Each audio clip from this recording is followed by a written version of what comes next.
Ito na lahat ng plastic balloon mga 90s oh. Napakakunti lang ang laman. Para siyang slime mga 90s. Kukuha nga pala ako ng konti. At syempre, ipapalobo na natin. Bago ko nga pala ipalobo, kailangan natin ilagay sa palad natin. Para mas matibay yung pagkalobo niya. Oh, alam nyo na ba ngayon? Kapag sumasama na siya, ibig sabihin, pwede na siyang ipalobo. Kukuha na nga pala ako ng straw. Ilagay na natin yung straw para ipalobo na natin. Wow! Kapag nailagay na, pwede na natin ipalobo. Ayun na, ipapalobo ko na mga 90s. Alright! Ayun na, lumalaki na siya. Ayos. Kapag medyo malaki na siya mga 90s, pwede na natin alisin yung straw. Ayan. Pagkatapos, sa mismong lobo, doon natin siya ipapalobo ulit. Tulad nito. Palobo lang natin ng konti. Ayan. Nagulat ako doon biglang pumutok. Dahil pumutok ng lobo mga 90s, mapapalobo ulit tayo. Ayan na, kailangan bilisan natin yung pagkalobo mga 90s. Para makagawa na tayo ng lobo. Para makarami tayo syempre. Ayan na, ang laki na. Ito na yung nagawa ko mga 90s, napakalaki. At syempre, ipapalaro na natin kay Baby Kael. Napakapoging bata. Manang-mana sa akin. Tignan nyo siya mga 90s, talagang sobrang enjoy na enjoy siya.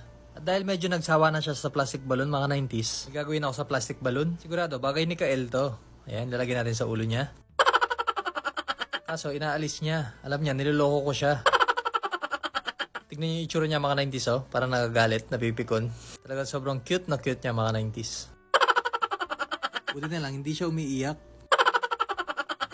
Ito naman yung susubukan natin mga 90s. Lalagyan natin ng soft drinks yung plastic balloon. Nagpalagay na nga pala ako ng Coke sa plastic balloon. Ayan, pwede na siguro to mga 90s. Uy, natapon pa. Titignan natin kung lolobo siya gamit ang soft drinks. Yan na, excited na ako mga 90s. I-shake natin para lumobo. Wow, grabe. Lumobo talaga siya mga 90s. Nakaka-amaze. Ayan, meron na tayong lobo sa plastic balloon. Ipisain na natin mga 90s. Uy, mahirap pisain. Pisain na natin. Ayun, napisa din sa wakas. Dahil nag-enjoy ako, ulitin natin. Papalagay ulit tayo ng soft drink sa plastic balloon. Ayan, ibubuhos niya na mga 90s. Damihan natin ng konti para mas maganda. Ayan, napakarami. Pwede na siguro to. Puputulin na natin mga 90s. Shake-shake lang natin. Wow, grabe. Ang ganda, ang cute. Wow! Yan, lalaki pala siya gamit ang soft drinks. Subukan nga natin sa bote mga 90s. Yan, dito natin lalagay yung plastic balloon sa taas. Yan, pwede na siguro to. Kapag nailagay na, pwede na nating i-shake. Shake, shake, shake lang. Yan na. Panoorin nyo nang mabuti. Wow! Lumobo talaga siya mga 90s. Ang cute! Subukan nyo rin to mga 90s, talaga malilibang kayo. Shake-shake lang natin para palakihin yung lobo. Ayan, medyo lumalaki na siya mga 90s. Ayun. Ang next naman, lalagyan natin ng tubig. Ayan, excited na ako. Ilalagay na natin sa huso ng gripo. Ayan, pwede na siguro to. Alright. Ang ganda, solid. Ganito pala yung itsura kapag nilalagyan ng tubig yung plastic balloon mga 90s. Ito na nga pala yung itsura ng plastic balloon kapag meron tubig. Ang laki. Wow. Subukan natin buhatin mga 90s kung kaya ng plastic balloon. At dahil nabutas, gagawa tayo ng maliit. Ayan, gagawa tayo ng dalawa. Ayan, nakagawa na ako ng isa mga 90s. Napaka-cute niya.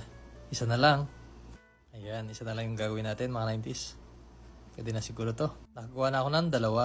Ayan yung itsura niya. Ang cute. At syempre, ibibigay ko sa mga kasama ko to. Ayan na sila. Bibigyan na natin sa kanila mga 90s. Pasan pa niya, pasa. Pasahan kayo.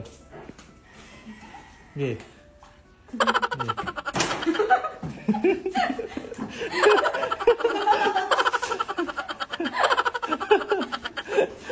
At syempre dahil marami yung natira, papalobon na natin lahat to.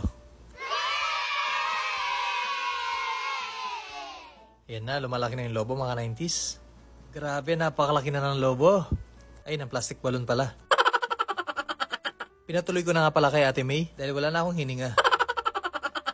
Ayan na, napakalaki na mga 90s. Ito na yung itsura. Grabe, ang laki. Bibigyan natin kay Baby Kael to mga 90s. Mas malaki pa yung plastic balloon kaysa kay Kael. Natatakot si Baby Kael, talagang inaalis niya. Akala niya puputok. Dahil ayaw ni Baby Kael, itatapon ko na lang sa labas. Ayan, papalipad ko na. Ayan na, papalipad ko na. 1, 2, 3. Ay, hindi pala lumilipad to.